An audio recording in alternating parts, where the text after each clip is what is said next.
The life of a Christian is a pilgrimage, a journey with unpredictable twists and turns. A great spiritual writer I know writes this: "It's the nature of a road that it should always be changing." He goes on to say, "The work of the road is to purify the soul, to destroy the certainty of the soul, and teach it how completely it depends on God for all things." To destroy the certainty of the soul. Reminds me of pilgrimages I have made.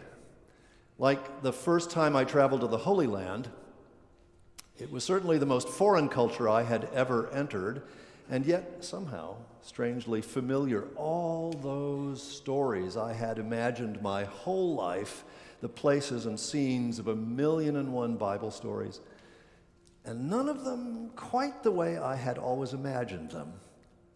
Especially on a tour bus on the way to Bethlehem, when some of those stones got thrown at us. Not quite what I was expecting. Or the scene on the hill when we got out of the bus just over the ridge, a young teenage, probably, shepherd, minding his flock, central casting. Until sheep began wandering a little too far for his taste, and he grabbed stone from under his feet, and with a stream of what I can only assume were Arabic curse words, threw them at the sheep, too. That's not the image I had of a shepherd, exactly. Journeys can take us far from the comforts of home. How many of us have ever thought of that as the aim of the Christian life? And at Christmas time, to boot. Come on, Bishop. This is the season of comforting carols and warm family scenes. The security and safety of old customs and ornaments and familiar stories. I wonder if it's hard to remember how desperate Mary and Joseph must have been on their posada. This is the difference between the risk and adventure, which is faith, versus the appearance of safety and stability that is religion. Not the same thing. There's a lot of religion going on at this time of year in churches and Christmas tree lots and at the outlet mall, but there is far too little faith. Religion is all about control, predictability, fondly remembered dreams of nostalgic certainty. Religion lends itself all too easily to the illusion that we are in control if we just do our religion correctly. Religion lends itself all too easily as the illusion that we are in control of the ultimate questions which haunt us, control of the universe in which we live, control of our lives, control of God. And such religion produces jihads and holy inquisitions and acts sometimes of unspeakable violence. Religion can be dangerous. It is dangerous when it fosters illusions, the lie that we're in control, the certainty that we are right and all the others are wrong, the false security that we can save ourselves. I think it's the suspicion behind so much of the depression that affects many people at this time of year, the fuel behind the frantic attempts to have the perfect Christmas.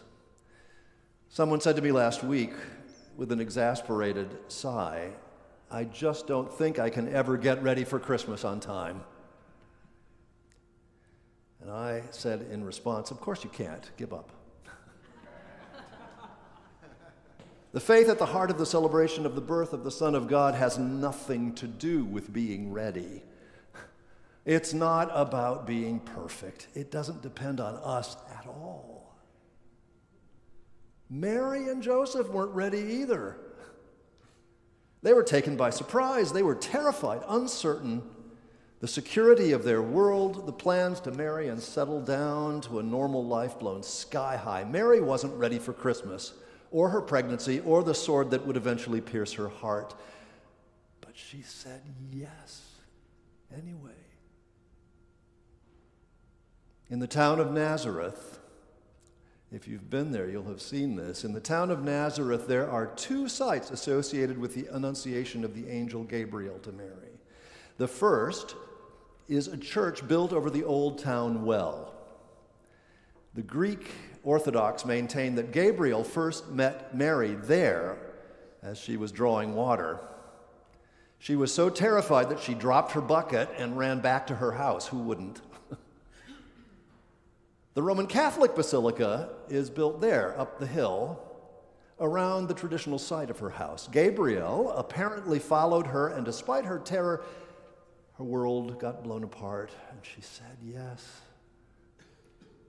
to God's invitation to be the mother of Jesus.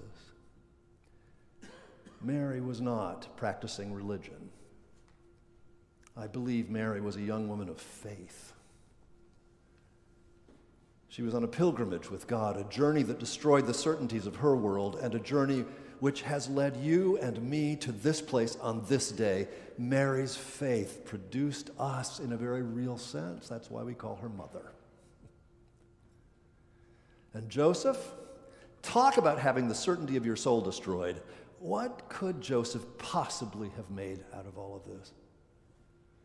Would you risk your reputation and the plans of a lifetime on a dream? Joseph did. And because Joseph was willing to live by faith, the journey went on. Jesus was born and sheltered and reared. He lived and died and was raised and is with us still, right now, ready or not. He's here. We're called, you see, to be people not of religion, but of faith. We're all on pilgrimage, like Joseph and Mary, like James and John and Peter and Joanna and Mary Magdalena. We are people who fail and falter. We are people who disappoint and hurt one another. We are people who get things right and very frequently get things wrong. And we are people who nevertheless follow and say yes. At this table, week by week, we say yes. We follow a living Lord whose death and resurrection saves us from, among other things, the need to get it all right, the need to be perfectly ready. I was asked to come to a church once to try and help them work their way through some traumatic conflict that had broken out in the congregation. At a meeting in their very large parish hall, a longtime parishioner, an elderly gentleman, stood up to address everyone after people had finished with raised voices aimed at each other. He stood up, the room got quiet, and he said this: "Now, I know some of you have told me that all this turmoil in the church has caused you to lose your faith in the church. I just want to tell you," he said, "that if that's where you put your faith, it's a good thing you lost it. Our faith belongs nowhere else but in the infinite, surprising goodness of God." So this Christmas, I invite you to give up, even just a little, the certainty of your soul. I don't know if you're feeling ready for the Christmas feast or not, but maybe a place to begin is simply to give up feeling the need to be ready. Christmas doesn't depend on you or on me or on the salespeople selling cheer at the stores or on the altar guild. Bless your hearts, altar guild. It might depend on you, but that's all right. Or the poinsettias, or the perfect Christmas roast. Christmas depends on Christ alone.